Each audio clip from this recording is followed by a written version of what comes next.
Capítulo 5. Mi adolescencia. Por poco mis pies se extravían. Nada faltó para que mis pies resbalaran. Salmo 73, versículo 2. Después de volver a vivir con mi abuela, empecé a salir con amigos y amigas.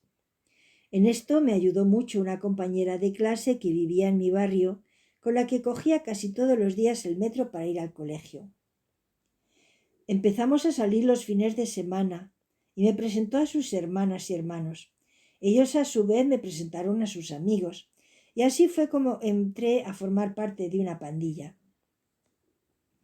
Unas veces íbamos al cine, otras a las verbenas o a las fiestas de cumpleaños. Otras veces quedábamos en un parque donde pasábamos la tarde cantando, acompañados por la guitarra de uno de los chicos. Contábamos chistes y nos gastábamos bromas. También entrábamos en los bares y empecé a probar el alcohol y el tabaco. Comprobé que no encontraba ningún placer en esto último, incluso me resultaba desagradable, y nunca más intenté volver a fumar. Bueno, el alcohol era otra cosa. Quitando el whisky que me sabía a corcho, el vermú, el anís, el coñac y la cerveza me encantaban. Incluso en casa hacía incursiones en el mueble bar de mi abuela sin que ella lo supiera. Un día cogí tal borrachera de anís que casi me cuesta la vida, y desde entonces guardé mucho respeto a las bebidas alcohólicas y solo las probaba en las fiestas. Tomaba un vaso de vino en las comidas y cenas porque, según los médicos de aquella época, el vino curaba la anemia. Había en el grupo un chico que, cuando salíamos, hacía todo lo posible para ponerse a mi lado, ya fuese en el cine, en el autobús, en el parque o en el bar. Yo no le prestaba demasiada atención, pero un día me propuso que fuésemos novios. Su declaración no me sorprendió demasiado. Todos los del grupo nos habíamos dado cuenta de que el muchacho andaba coladito por mí y hacíamos comentarios entre nosotros. Pero mis planes de futuro eran muy distintos a los suyos.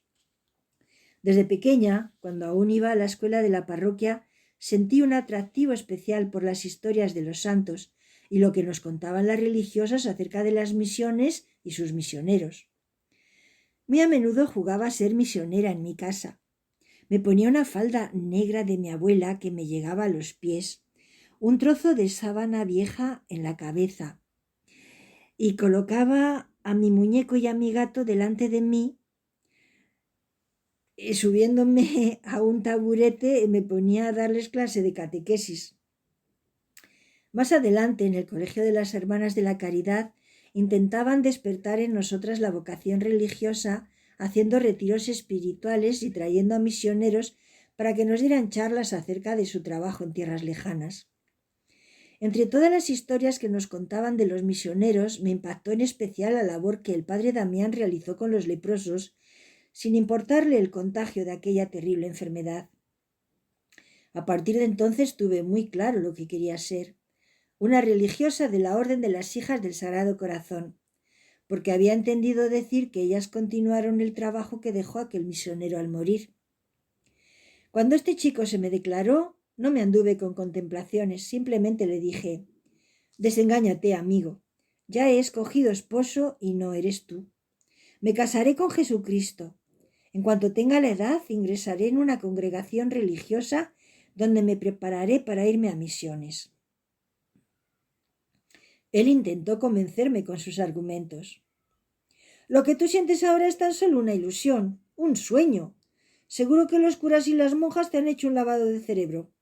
Pero yo te ayudaré a recuperar la razón, y entonces entenderás que la gente normal se casa y tiene hijos. Todos menos las personas desengañadas de la vida o trastornadas que se van a esconder a los conventos». Yo le contesté indignada: «Prefiero formar parte de los locos y casarme con Jesucristo antes que contigo. Él es el único que jamás me defraudará. Nunca me uniré a un hombre lleno de defectos como tú». Diciendo esto, di media vuelta y, muy orgullosa de mí, me fui para mi casa. El lunes, cuando me reuní con mi compañera, como siempre, para coger el metro, me contó que su hermano y otros chicos del grupo le encontraron en un bar completamente borracho, y le tuvieron que llevar a su casa. Durante el trayecto no paraba de pronunciar mi nombre y les pedía que fueran a buscarme. En ese momento sentí mucha lástima por él, pero su reacción me afirmó en la convicción de que yo había escogido bien. Jesús era el mejor partido para mí. A pesar de mis intenciones de ser religiosa, no dejaba de ser una adolescente y quería parecerme a las chicas de mi edad. Era coqueta y me vestía a la moda. En esa época se llevaban unos pantalones muy ajustados y de talle bajo llamados campana, y las minifaldas se llevaban muy cortas. A mí me encantaban especialmente unos pantalones de campana blancos que solía combinar con una blusa azul que brillaba al sol. Cuando me vestía así, tanto los chicos jóvenes como los menos jóvenes con los que me cruzaba no paraban de echarme piropos. Lástima que esta costumbre se haya perdido. Casi ningún hombre decía groserías. La gran mayoría de los piropos tenían mucha gracia y halagaban a las mujeres. Lo de la minifalda lo tenía más crudo. Mi madre no me la quería comprar, y menos aún mi abuela, pero yo me las arreglaba para llevar minifalda. Mientras bajaba en el ascensor, me subía la que llevaba hasta el pecho, hasta por debajo del pecho. Sacaba la camisa por fuera y así parecía una minifalda de verdad. Así podía lucir unas buenas piernas y competir con mis amigas. Cuando volvía a casa me recomponía en el ascensor y mi abuela nunca se dio cuenta del engaño. Tenía 15 años cuando de camino al colegio vi por primera vez y en persona un chico de tez oscura. Por aquel entonces no era muy frecuente encontrarse con un africano. Por eso todo el mundo le miraba, incluida yo. Bueno, sobre todo yo. Me intrigaba mucho, porque según lo que había oído y leído acerca de ellos en los relatos de los misioneros, pues no conseguía encajarlo yo en nuestra sociedad. Creía que eran personas muy necesitadas de nuestra ayuda porque no sabían valerse por sí solos, que había que enseñarles a leer y a escribir, mandarles ropa para que no anduvieran por ahí desnudos, comida para que no pasasen hambre y medicinas para que no se muriesen por causa de las enfermedades. Incluso tenían que hablarles de Dios, puesto que no le conocían. Entonces, ¿cómo podía ser esto posible que un hombre tan negro como mis zapatos de charol, bien vestido y comportándose igual que nosotros, estuviera aquí delante de mí, en esta ciudad, en esta sociedad? Era un enigma para mí, por lo que decidí investigar este espécimen único. No sabía qué pretexto utilizar para acercarme a él, ni tan siquiera estaba segura de que hablara mi idioma, pero el estado del tiempo me proporcionó el pretexto ideal. Ese día llovía, y mucho. Yo llevaba paraguas y él no, así que cuando salimos del metro me puse a su lado y le propuse compartir el paraguas. Como accedió, le acompañé a la puerta de la pensión donde vivía y nos quedamos un rato hablando en el portal. A pesar de que no hablaba muy claro el castellano, yo le entendía bien. Mi curiosidad sin límites no le molestaba, al contrario, le divertía. Nos hicimos muy buenos amigos y siempre quedábamos a la salida de clase. Él me venía a buscar, ya que su pensión se encontraba en el barrio. Me contó muchas cosas de su país, cómo vivían, sus costumbres y necesidades. Me dijo que allí los curanderos, o hechiceros, son los que curan a las personas por medio de encantamientos y plantas, pero que no siempre daba resultado, y por eso los misioneros le animaron a venir a España con una beca para estudiar medicina y a ser útil a su pueblo. Le pregunté si conocía a Jesús y me contestó que los misioneros le enseñaron a creer en él y se bautizó.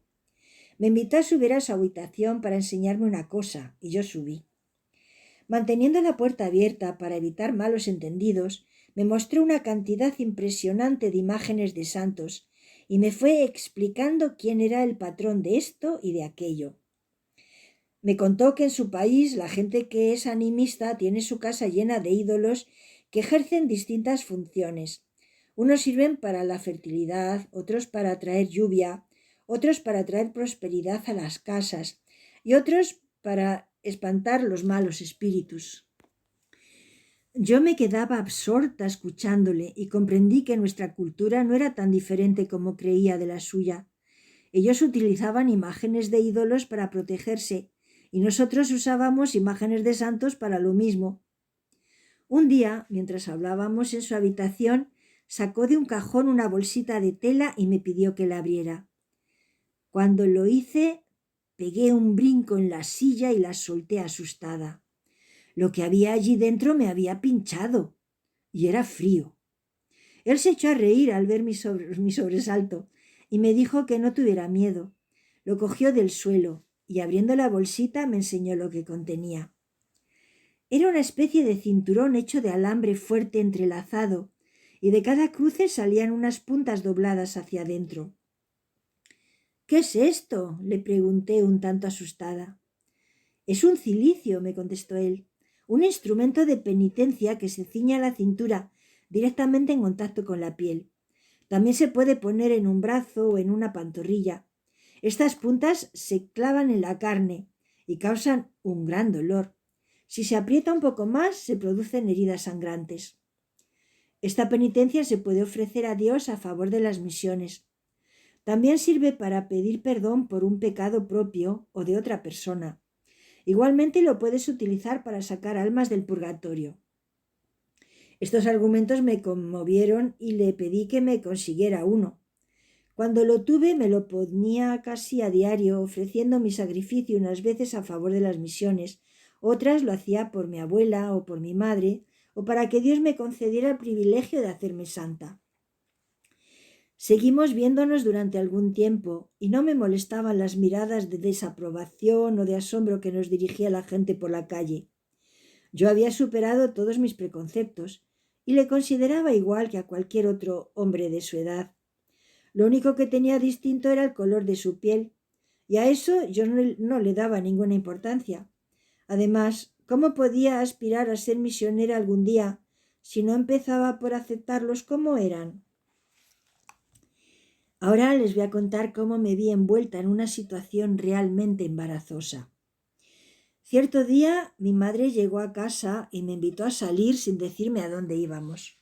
Una vez en la calle me llevó a una tienda de ropa y empezó a escoger algunas prendas para mí. Cuando fui a probar al probador, se metió conmigo para ver cómo me quedaban. Como yo no quería quitarme la que llevaba puesta, me levantó la blusa para desnudarme y se encontró con que llevaba el cilicio puesto. Se quedó pálida como la cera y me preguntó: «¿Qué es eso tan horrible que llevas en la cintura?» «Es un instrumento de penitencia que llevo puesto para expiar mis pecados, los tuyos y los de mucha gente», le contesté. Se puso tan nerviosa que me lo arrancó de un tirón. El dolor era tan intenso que casi me desmayo, pero mi madre me arrastró de allí sujetando en una mano el cilicio a la vista de todo el mundo. Toda avergonzada la pedía que lo guardara, pero ella estaba en tal estado de shock que ni se enteraba. Yo no paraba de sangrar, pero no parecía importarle. Cuando llegamos a casa me insultó llamándome loca, beata, masoquista y un montón de cosas más. Me confiscó el cilicio y me tuve que curar las heridas como pude yo sola. Aún llevo las marcas en mi carne como recordatorio de aquel día. Apenas había cumplido 15 años.